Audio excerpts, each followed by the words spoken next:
What up? It's the Dropping Dimes podcast. I'm your host, Mark Veer. Welcome to episode number 9 with father and son referee duo Kenny and Raphael Belinfante. Fellas, how we doing? Good. Good morning, Mark. Thanks for having us. I appreciate you guys coming on. I know you both have listened to the podcast leading up to this. This is probably, out of all the podcasts I've had, the most questions sent to me, and we'll dive into those at the end of it. But people are concerned. They're concerned about the officiating at the select level. We touched last week on the high school level, but I wanted to bring you two going. You guys work a ton of games together on the weekends, and I love all the stories I hear from you the following week. But before we dive into that, let's do some intros. I met you both at the factory. We did talk about, in previous podcasts, about Malcolm Freeman and his group. Kenny, you were a part of that, and then Raphael got brought in. I miss those days. I do miss having the competition up here and everybody helping each other, growing and holding everybody accountable. But that's where I met you both, and it's been a great journey. I came over to the referee world a few years later, and we've worked a ton of ball games together, and I respect you both, and you've been really good to me in my career. But Kenny, we'll start with you. Just let's talk about your journey as a referee, how it started for you, and kind of where you are today. Okay, so I started back in 1991 in California. I ended up calling basketball in Sacramento and in Oakland. I got a chance to referee Jason Kidd, so that tells you how old I am and how long I've been doing it as a high schooler. And then I moved to Portugal, where I became the assigner for intramural games and base level games. And then my journey took me to San Antonio. The first year I was here, I didn't know about SABOA, so I ended up calling for the folks on base, and then I met someone, and he got me into SABOA. One of my first mentors, Mr. John Hunt, got me excited about basketball. I came in with a really good group of guys, Malcolm Freeman, Don Mosley, Laddie Lee.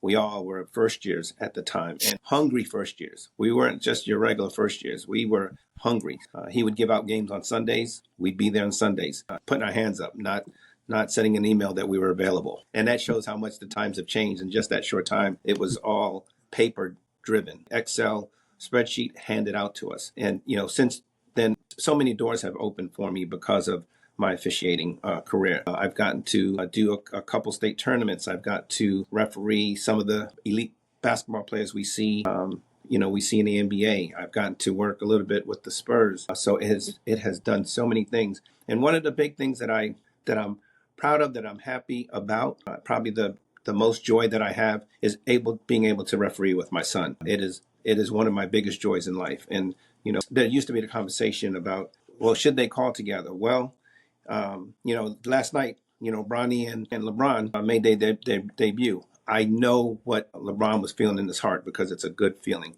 And so with that, I'll turn it over to Raphael. So I started back in 2010, fresh out of high school. I watched my dad revving all the way up as soon as I graduated. Probably my time to join. It didn't go so great first year. Like everybody, first year is definitely the hardest year. I got booed out a couple schools. My dad had to talk me off a cliff a couple times because I was definitely wanted to jump ship. But the biggest thing that he told me starting out was every game gets better, every game gets easier, just keep going and going. So after that first year, I noticed that from that first game of getting booed to the last game that I had, where I was like, okay, it did get easier. And then year 2, and then year 3, and then that's when I started going to camps. And then once I went to camps, that's what really got me into reffing, because then I got to be around like-minded individuals, people that actually want to ref and actually want to learn, not people who are just out there to collect a check.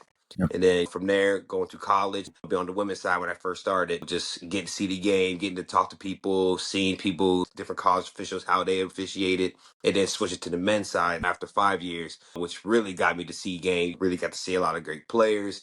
Even at the JUCO level, you're seeing some of the best. To me, I'm seeing some of the best basketball players, even at the JUCO level. And then now, just my biggest thing now is just helping people, trying to get people out there, trying to get people over that fear of, becoming a ref, and then, all you do is you get yelled at. That's not true. Right. So it's pretty much my journey. Yeah, I appreciate you both sharing that. Both great stories. I was actually thinking about that this morning, Kenny, when I had you both on about LeBron and his son, the game last night. I mean, that's so much joy for him. And I immediately thought of you guys, and you guys work really well together. I'm fortunate to work a lot of games with you, and a lot of people had no idea you were father and son. I had a lot of people hit me up. I didn't know though. I said, yeah, you see them out there working together. So that just kind of says a lot about your relationship and how professional you both are. So appreciate you sharing that. Raphael, first question, let's start with you. We've talked community. Every entity we've had on the podcast, from high school coaches to AAU coaches, and then we've now kind of getting into the referee world. Reggie and Rufus talked about the high school level. I wanted to bring you on and talk about the AAU and select on the weekends basketball. Where do you feel we are today, possibly where it started, how it shifted, and just where you feel the officiating is at the AAU level in San Antonio? So I would say the AAU level officiating has kind of gotten watered down a little bit because again, how many games are out there, how many assigners are assigning games, this and that. But what I would say is actually coming about is that a lot of these assigners are starting to stop using these guys that are just weekend warriors, or you'll see one or two instead of going to a gym and seeing 9 guys who don't know basketball that aren't even with a chapter. Now I'm only seeing 1 to 2 guys now that aren't really with a chapter now. Now that being said, all because you're with a chapter doesn't mean you know that you're doing things the correct way anyway. So I just like to see that guys are starting to just not become weekend warriors and actually starting to come to the chapters and actually learn the game, because then that could help the AAU game. Because as we all know, the AAU game is a lot different Right. than school ball.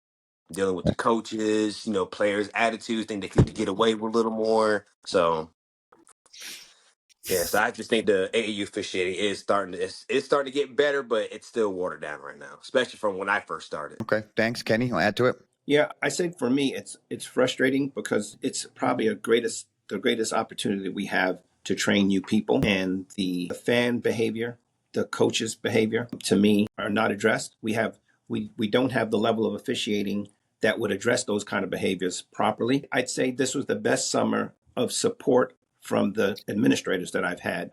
I've cut down my number of assigners that I work for during the summer. I will help out anybody in a pinch, but I won't do the same amount of games anymore because of the fan behavior.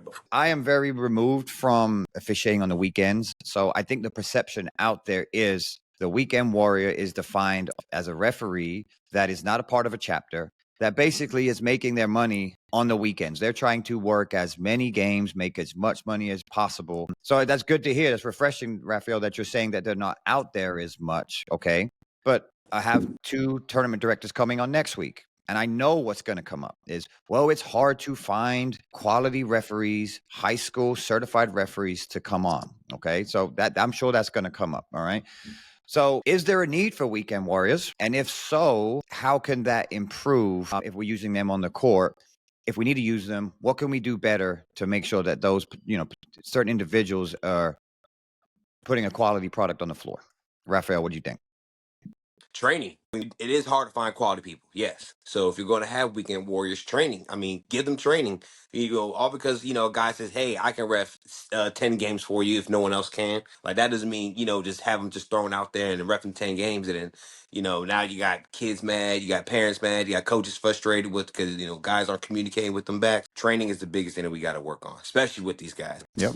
Kenny? Yeah, for me, as referees, we're part of the problem. I think we take too many games. When we're talking about people calling 3 to 5 games, even to 5 is a little bit too much for me, but 3, 4 games I think is appropriate because you can maintain your focus, you can maintain your hustle. It's impossible to do that doing 9, 10 games. And your tolerance for nonsense lowers every game, right? And so if you've dealt with that from 9 o'clock in the morning, imagine, and that's anybody in any job that they are in. If you're frustrated at 9 in the morning and things continue to get worse, you think you're going to get better at 3 in the afternoon? It's not going to happen. And I think that we have to get some kind of certifying body. This person can't call for you unless, and Mark, you and I, we've tried to put together something that says, hey, let's take these people through this portion of training. Raphael's correct. If we can get them trained, I always have extra books at the end of the season because folks don't pick up their books. From a personal level, AAU is the best avenue for young referees to get better because we talk about seeing plays. Seeing plays is what makes a referee better. It's going to help them improve their play calling, maybe their situational judgment or interaction with the coach.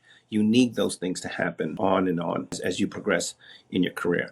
The one thing that we could do different is have a better understanding of what a coach goes through, what a parent goes through. I think that's where and I'll talk about that a little bit more later on in the, as questions come up, because that's an issue that I want to address on how officials were contributing to the problem. Okay. Yeah, I appreciate that. You know what? Back in the day when people wanted to work a lot of games, morning shift, evening shift. And I've talked to a lot of summer assigners. I do that. I come to find out that's not true. It's not true. Is they want to cover the court. That's the most important to them, right? I've got a big tournament. I've got 6, 8 floors. Do I need to go get 40 referees for that weekend? Or can I contact somebody and say, hey, Raphael, I need you to take care of court 1 at this location. Hey, Kenny, can you take care of this court at this location? And then leave it up to you what you want to do. Well, if you're a weekend warrior, guess what I'm going to do? I'm going to maybe get me and my buddy, or maybe get 3 of us. 3 of us, hey, come make this money. We're going to cover 12 games this day, and we'll just rotate in and out. And then that summer sign is just handing you the money over, and you disperse it however you want. That, to me, is a big, big problem. Because I always say this, and I'm not trying to be funny or disrespectful, when a referee shows up with a lawn chair and an ice bucket, we got some problems. You know they're going to be there longevity all day, right? I'm here. I'm camped out. I'm here all day, man, from 8 o'clock to 8 p.m. And coaches don't like that. I saw you at 8 a.m. You're still doing my 5 o'clock game on the same court. You don't think coaches notice that? They do. So are we still seeing that? I'm removed, but are we seeing where assigners are allowing one person to cover that court, and then they could use 1, 2, 3, all the way up to 8 referees, however they want to do it, just putting it in the hands of a referee? Are we seeing that, Raphael? Is that still going on? Yes. Now I will say there's a couple people who are doing that, but they're actually using that to actually train people. Okay, great. But there's only one guy that see that's doing that. Everybody else I've seen that's, where the signer has the court and then they're giving them off and they're just getting 4 or 5 of them to cover it. That's going on a lot. Yeah, it's pretty bad. It's pretty bad. You have like 7, 8 guys doing 2 courts, and they're doing at least 9 to 10 games apiece. Yeah. Doing 2 Yeah, it's bad. person. Yeah. So, Kenny, how do we fix that? So it's incumbent upon the referee first to say, I'm only, and Mark, I want to go back to your point that you talked about coaches are noticing. Parents notice. True. I've never had, this year I had more parents ask me, how many games you got, ref? Because they see me all the time, anybody that really sees me, no, they won't see me for more than 4 games. I tell that to the assigners, I'm not doing more than 4 because physically I can't. So parents are noticing that they see the same guy the entire day. And they kind of have fun with it, but there's something to be learned when the parents are noticing. They're all over the state, with their kids, and they're noticing that we're doing 8, 9, 10 games, and they're a little bit more respectful about it when they hear about your grind. But again, to me, it's the officiating that falls off.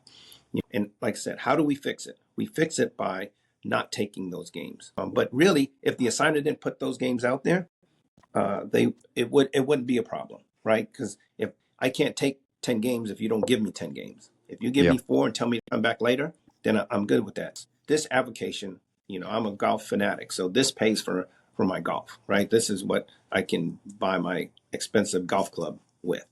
But some people, they need this hustle, and I respect their grind. But at the back end of that, the result of that, our reputation as a city that hosts a lot of tournaments has really declined. But that doesn't mean that we just put anybody on the floor, especially when we know these are elite tournaments.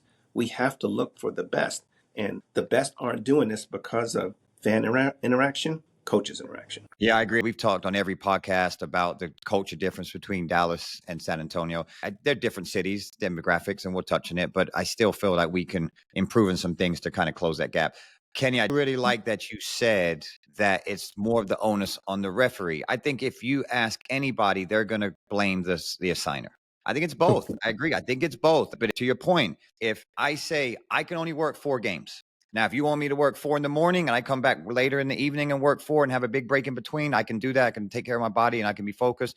But I agree. I don't think the referees are doing that.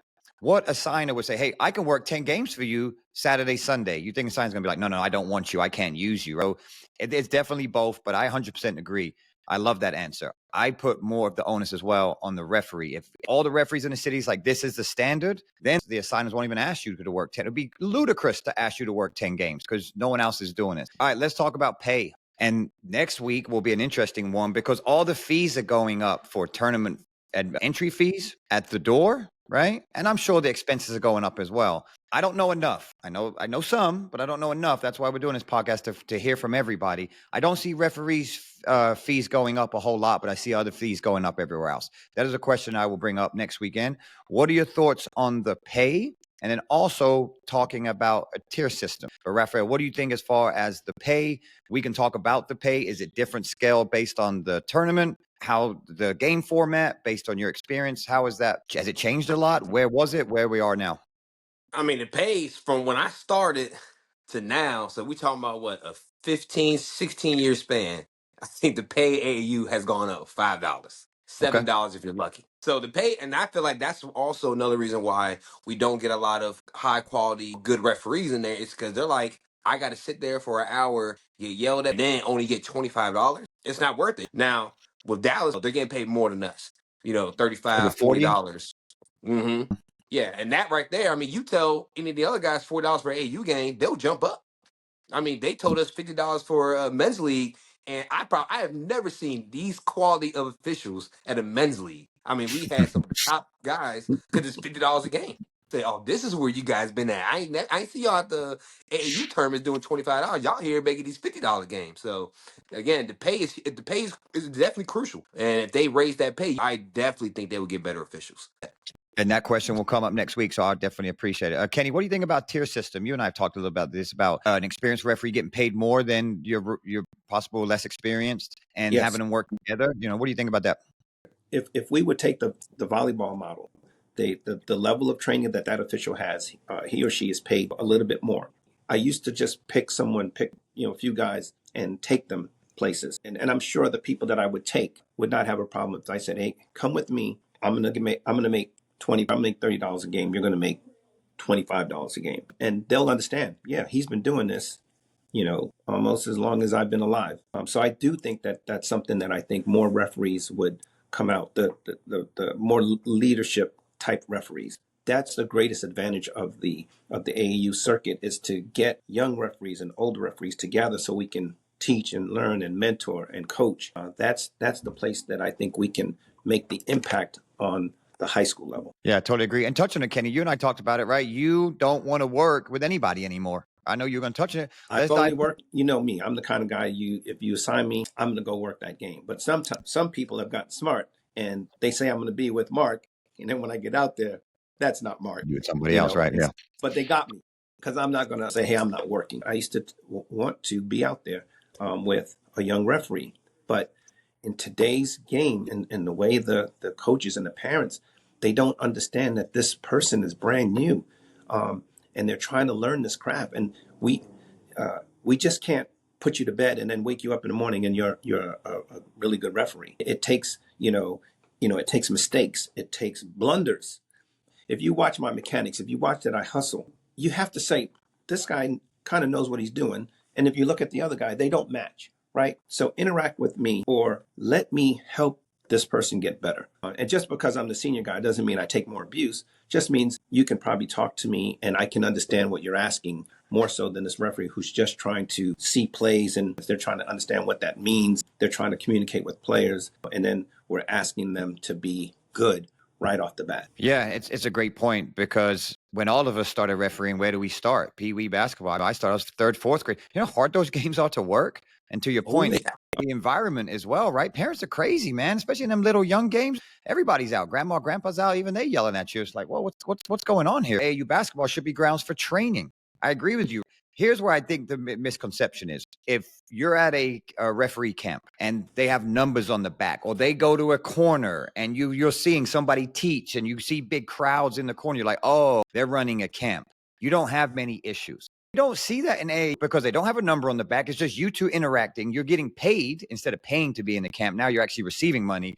And I think that's where the disconnect is like, okay, take a seat back. You know that this referee is brand new. They look brand new. Probably their uniform doesn't fit them. They probably don't have the right shoes on, whatever it may be, right? They just don't look the part, to your point, Kenny. And we'll have some coaches on. I agree. So many coaches and parents run off brand new referees because they feel like they should know everything. And I'm paying money to be in this tournament. And I think the fees and paying $20 to get in, what do I expect? I'm paying a lot of money to get into this. My expectations for this tournament is these referees should be certified. They should be top notch. They should be in shape. They should know all the rules. But unfortunately, that's not the case. You're not getting high quality referees in there. And we have to use AAU for training ground. We have to. During the season's tough. This is probably the best environment to do that, where you can stop, you can teach. But man, we need some help from tournament directors. And Mike Daniels does a good job. He'll be on next week. We'll talk about that. Him being a former referee. Go a little bit further into that, and because this is where I would, for referees that are on, and this is where our accountability needs to. We need to understand that this parent comes from Houston. They come from Dallas into our city. They have to rent a car. They have to get a hotel. They get to the gym. They have to pay an entry fee it's steep. I feel sorry for young. I'm glad I'm a lot older because I couldn't afford to do. And Raphael's running into this right now. He has a son that's going to get into this kind of stuff, and the expectation is that the coaches got to be paid. And then they get to this game. They have to. The little ones are not allowed to shoot anymore. I know guys get mad at me because I let them shoot. But if that little kid didn't come to watch that game, how are we even charging a fee for a 7-year-old to be at a basketball game? All they're doing is on their iPad. They're not watching the game. And that's not fair to a parent. But as referees, we don't even take a look at that. We have to understand that there's an investment into these kids, and it comes with their time, it comes with their money. Then we get there and we call 10 games, and then we're tired or we're frustrated. And then you give the city a bad rep because they'll say San Antonio referees, and they don't care if it's GSAC referees, they don't care if it's a Weekend Warrior, they don't care if it's SABOA. It's those referees in San Antonio. That's the terminology they use.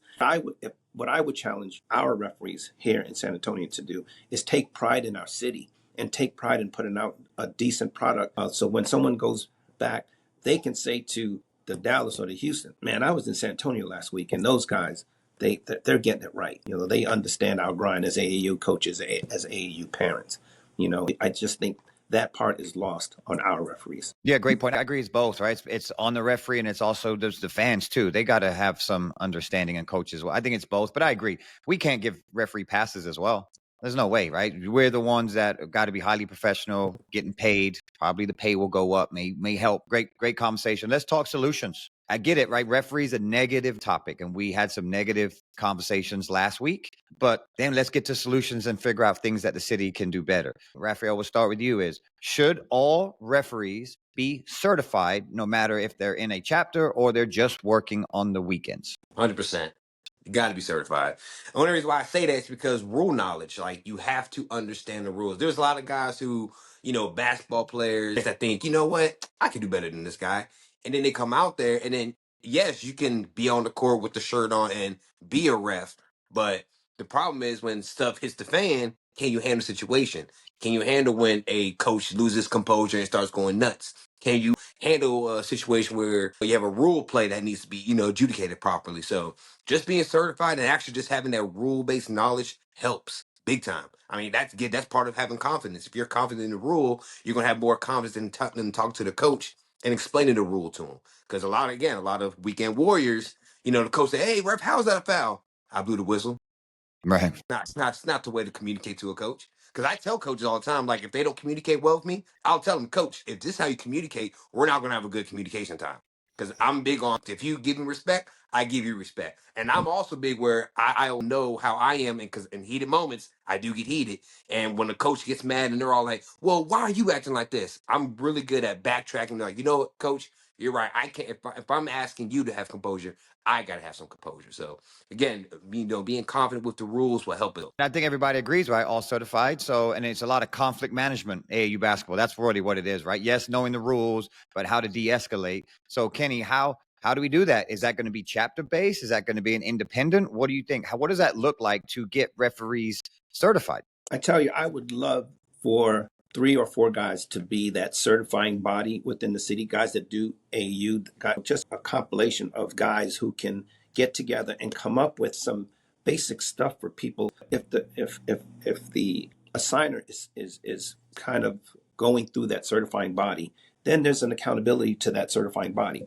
What are you going to do with that? We can go out and watch, where it's difficult to call your game and also watch that person. A certified body would then maybe go watch 2 or 3 of their games and give them some feedback and some help. So I really think that that is the way to go. And if we can get the people who assign these games to just jump on board with that, I'm all about experimenting. If it doesn't work, then we throw it away. But let's do 2 summers of certifying. You got to plant seeds, for us to grow. And I think we can do that by developing a certifying body of officials that certify summer AAU type official. Yeah, I agree too. You could even do online courses. They do it for coaches, right? You got to get certified, the USA Gold certification. There's so many things online.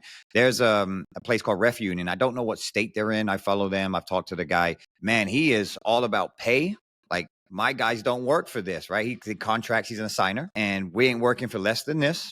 Based on the game format, all my referees are going to be certified, and we go through training. And so it can happen. The issue is it takes work. And I think that's where San Antonio gets a bit behind on all of the entities we've talked about. Everyone has great ideas and they know something needs to change, but who wants to step up and do the work? I don't think it's on the chapters.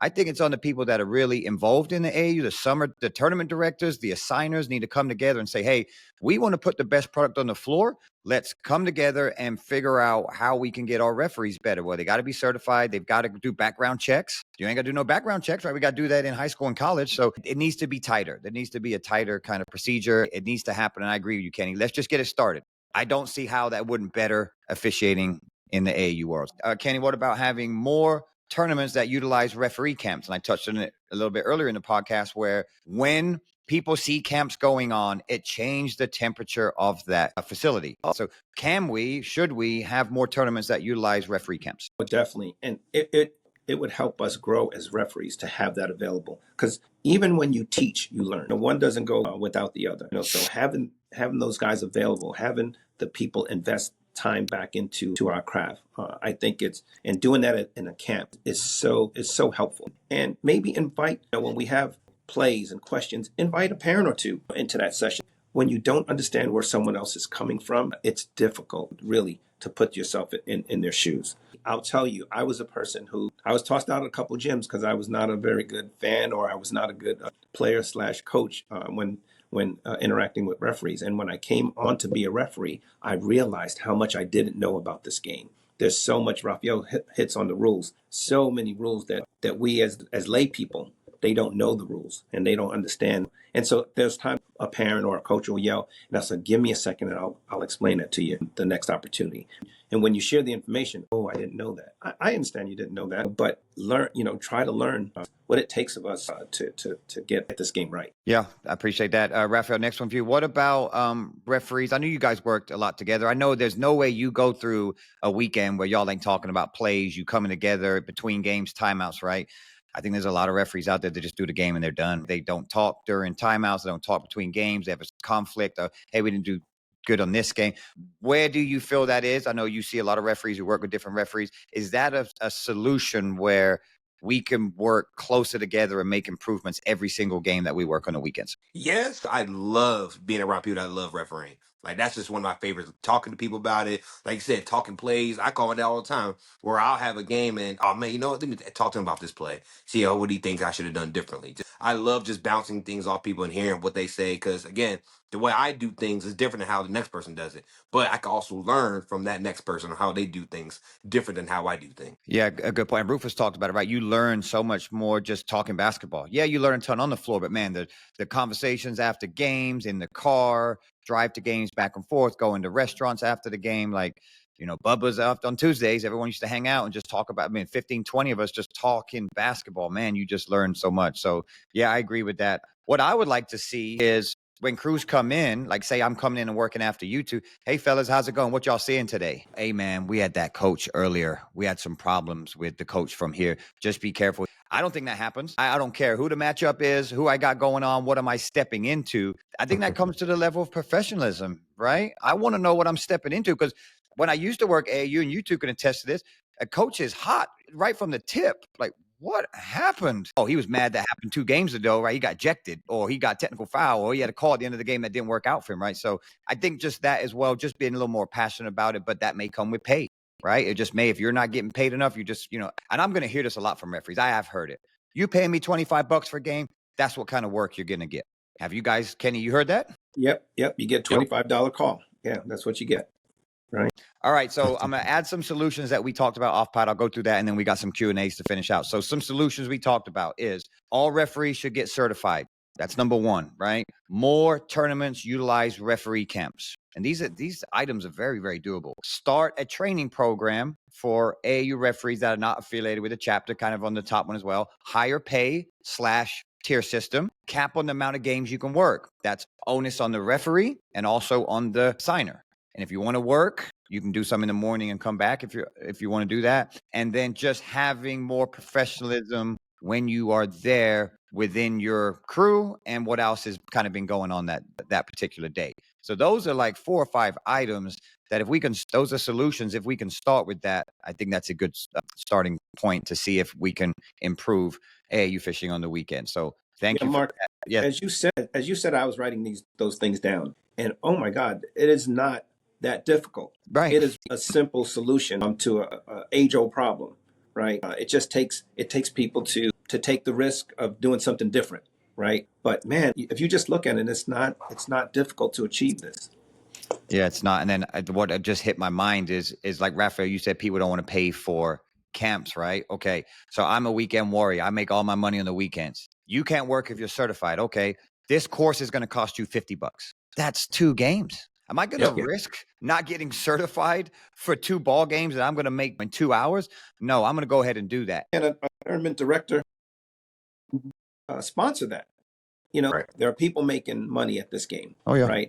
To just take a chunk out and say, hey, Mark, I'm going to give you $1,000, set up a certifying body for me. You're going to reap the benefits as a tournament director. You are going to reap the benefits. And so it could be the shared, this shared responsibility of getting this done. Yeah, great point. I'll bring that up next week. I agree. If everybody's in this together, everybody works together. Yeah, I agree. Maybe the referee doesn't take the full hit on the pay. So yeah, great point. These are all great questions, and they'll move forward, and hopefully everybody can jump. I just think everybody just has to be willing to change and then just work together. And it's such a simple message, man, but we can get there though. Purpose of the podcast is what we're doing, right? And so I appreciate that. All right, let's close on some Q&As. Raphael, first one for you. And I appreciate everyone listening that sent them in. They're great questions and deserving questions as well. We can kind of see how some coaches and fans get a little frustrated on the weekend. So the first one is, how should coaches approach officials who are walking and not hustling the entire game? How should a coach approach that? The way the coach need to approach that, I think the coach needs to straight up ask you, or better yet, have the coach say, "Can you get a better look?" Or, "I don't think you got a great." If the coach said, "Hey, Raphael, I don't think you got a great look on that play because you're walking." In my head, I'm like, okay, well, let me probably put a little more pep in my step, because again, I don't like that feeling of someone thinking I missed something because I'm walking. That outlook of walking is a bad outlook, and I try not to do it, often. But again, if you're working four or 5 games and it's a 30-point blowout, you're not going to have me sprinting the whole time. And if it's a fast break and I need to get down there, best believe I will run down there to get that look, because I don't want to make that call from half court and you got coaches going nuts because they don't believe my call from half court at the baseline. It's all about credibility. If I'm calling them far calls, them coaches ain't going to believe that. Even if they think it's right, they're not going to like how far I am from that play. They're just not going to like it. So just for coaches, if they see someone walking, just ask them like, "Hey, do you mind, getting a better look?" Or ask me, "How did you get that look when you're way back here?" That's a simple question. Okay. Yeah, I think that the coaches can't expect referees to sprint for that amount of games for that amount of money. Let's be real, right? I'm not making excuses for referees, but I don't see any AAU referee that's working 4 games going to be sprinting like crazy every single time. So yeah, from a coach's standpoint, you can't have that high expectation that they're going to be sprinting all the time. But it's a valid question. But I do agree with you, Raphael. You got to be professional about how you approach that referee. Don't immediately attack him, because then you're probably going to get that referee probably walk even slower, right? Let's be real. Yep, he might miss a call on purpose. Yeah. Oh, okay. I got you. You want to come at me like that? It's going to get even worse for you, right? And we'll get some coaches on here, and they've got to be better as well. I've heard a lot of stories from both of you about how coaches are extremely unprofessional. Just be more professional, right? That's it. It's a valid point. You may be 100% accurate in your statement, but just approach them the right way. Next question for you, Kenny, is, and we kind of touched on it, but why don't we see top officials working select basketball on the weekends in the city? For me, the decline has come from fan behavior. A guy is not going to put himself out there for the amount of money that we're making. And even, I'm telling you, the money is not as important if you feel appreciated, right? I think guys are not as upset when you go to a game and you have three games where it just wasn't stressful. And again, when I talk about stressful, the game is not stressful. It's the communication that becomes stressful. And I'm not as mad if I'm calling for $25 a game, but I feel like I've been appreciated, I've been respected, and again, I'm going to miss plays. It's a two-person game. Sometimes in the games we should have three people, so we're not going to get the same looks. Having an understanding of what I'm really able to see and what I can't see for a coach, I think is so important. Totally agree. Yep.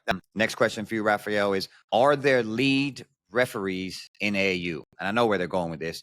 You go to a high school game, you know who the crew chief is. Everybody knows. You see how they interact with coaches, how they're talking to their crew throughout the game. Goes back to my previous point. I don't know enough, but I'm just assuming we don't see that enough. So are there? People want to know, coaches want to know, fans want to know, are there lead referees on every single game like there is in high school? Every single game, I would say no, because again, you got weekend warriors. When I ref my dad, you got him out there. I mean, it just depends who you're with. It's just, I mean, there are good referees out there, but there are definitely more weekend warriors than you're gonna have lead officials or guys that can, handle when stuff hits the fan or where complicated stuff. There's definitely guys out there. I mean, I think it's about 5, 6 weeks ago, I was with my dad. We was doing a tournament over at the Sportsplex, and I'm looking around, and I'm like, "Wow, this is probably the best group of officials I've seen working in a morning session." Like it was just that great of people. But again, that's because you got the assigners that are actually trying to get good quality people. And then I've also talked to a coach who's told me like, I don't know if y'all noticed it, but he said after 3 o'clock, the referees go down. So when he saw it's me and my dad, we worked the afternoon shift that day, and when he saw us, he was all like, "Hey, y'all know it's 3 o'clock, right? Why y'all still here?" And we told him I've never noticed that, and ever since he's told me that, I've looked around, and yes, about 3 o'clock and on, a lot of those lead officials, a lot of those guys that can handle stuff, they're not there after the morning afternoon session. They just don't want to work them because they rather just get in and get out. And Yep. that's the mentality: is you work AAU game, just get in, try not to be seen but heard, and then get out. Yep. So again, it's just there are lead people out there, but there's not a lot. Yeah, when I assigned to tournaments, everybody wants the morning shift. So I know that they want to get in, get out, spend the rest of the day with family, go play golf, whatever it is that they want to do. So I'm sure when I talk to the tournament directors next week, that's probably an issue, right? They're really struggling. And that's how the tournament ends. It starts well, and then it ends really poorly. And then what people it has a bad and it's not necessarily probably the tournament director's fault. They're like, man, I'm trying, but I'm not going to turn around all these top referees in the morning. And in the evening, I've got the guys that are not certified. So I get it. If we can get those weekend warriors certified and get them better with conflict management, know their rules, then it doesn't matter. There shouldn't be a big drop off. But I agree. There is a massive drop up from the ones that want to get in and get out, and the ones that will just, hey, I need you later. I know every tournament was so hard to fill the ones in the back end. I'll try to get people to come back. It definitely is an issue for sure. Okay, the last one for you, Kenny. What's the best way to handle referees when you know they've got a rule or a call wrong?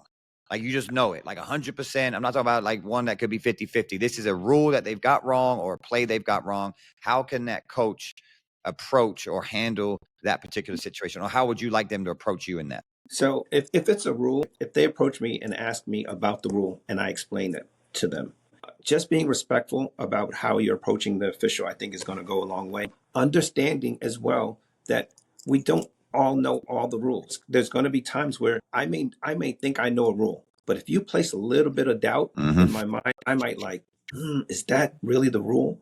Because what good referees will do, and share this with coaches, is that good referees are going to go back and look and ask. They're going to talk to their mentors, their peers. They're going to go back to their rule book and look. You got a bad feeling in your gut when you don't feel like you got a call right. So your first thing after that game, I don't care if it was game one, you remember if it was a rule, you want to try to get that rule right. And so you're going to go and find out. So for coaches, we're going to miss rules. We're going to misapply rules. Just be respectful. You yourself educate, and don't educate by just calling somebody that's reputable. Buy a book as a coach. Ask me, I'll give you a book. If you have those things at your disposal, and not bring out the book during the incident, but it educates you better. Because then you can also, as a coach, you can educate the referee at the end of the game. You can say, hey man, that rule that you had, I thought that this was the rule. Are you sure about that? And they may say, you know what, coach, I'm not sure. Let me go check it out. You know that you're right as the coach. but now you've prompted him to check it out. So there's ways that you can do it. It's not going to get that immediate satisfaction, and that's what a lot of us want. We want this immediate gratification. Not going to happen, because if they bomb that rule, they probably don't even know that they bombed that rule. We've all had rules that we thought we knew, and like, I misapplied that rule. Yeah, I like that approach. I think the worst thing a coach can say is that you don't know the rule. Then that's just antagonizing, right? Oh, okay. You think you can do better, then we go there. Yeah, that's a great way to approach it. Just ask them. You, like you said, you know that they got it wrong. Okay, hey, you sure about that? Okay, can you get that rule reference for me? And to your point, you're not going to get immediate satisfaction. I think that's what coaches want. So that is very good advice for the coaches listening. And I got that from a few coaches, and you know them very well. So, and they're educated. They know the rules. And that's okay. Like, to your point, some coaches know the rule and sometimes the referee doesn't, but it all comes down to professionalism and the way you approach it. So, yeah. So, guys, I appreciate you both coming on, spending your time educating. You guys are in the trenches. You work a lot. So having your expertise. And it's just all about bringing the city together. I think we came up with some really simple solutions that we can put into effect.